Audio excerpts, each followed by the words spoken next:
राज ठाकरे 2 दिवसांच्या दौऱ्यासाठी नाशिकमध्ये दाखल झालेले आहेत।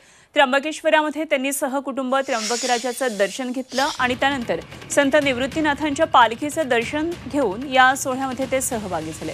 राज ठाकरे यांच्या या नाशिक दौऱ्यामध्ये पदाधिकाऱ्यांच्या भेटीगाठी महत्त्वाची चर्चा होणार आहे आणि आगामी विधानसभा निवडणुकीच्या दृष्टीने राज ठाकरे नाशिक विधानसभेचा अंदाज जाणून घेऊन कार्यकर्त्यांबरोबर आता तयारीला लागण्याचे त्यांना आदेश देण्याची शक्यता आहे।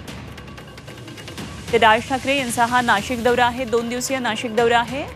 आज काही महत्त्वाचे कार्यक्रम राज ठाकरे यांचे त्र्यंबक राजाचं दर्शन त्यांनी घेतलंय आणि विशेष म्हणजे यावेळी सहकुटुंब ते त्र्यंबकेश्वरमध्ये आहेत आणि त्र्यंबकेश्वरमध्ये दर्शन घेतल्यानंतर पालखी सोहळ्यामध्ये देखील ते सहभागी झालेले आहेत। या 2 कार्यक्रमांनंतर राजकीय कार्यक्रमांना सुरुवात होणारे पदाधिकाऱ्यांच्या भेटीगाठी आहेत, त्यांच्याबरोबर बैठका आहेत। येणाऱ्या विधानसभा निवडणुकांच्या दृष्टीने नाशिकमध्ये काय नेमकी रणनीती आहे, काय त्या दृष्टीने राज ठाकरे तिथल्या कार्यकर्त्यांना मार्गदर्शन करतात हे बघणं महत्त्वाचं आहे।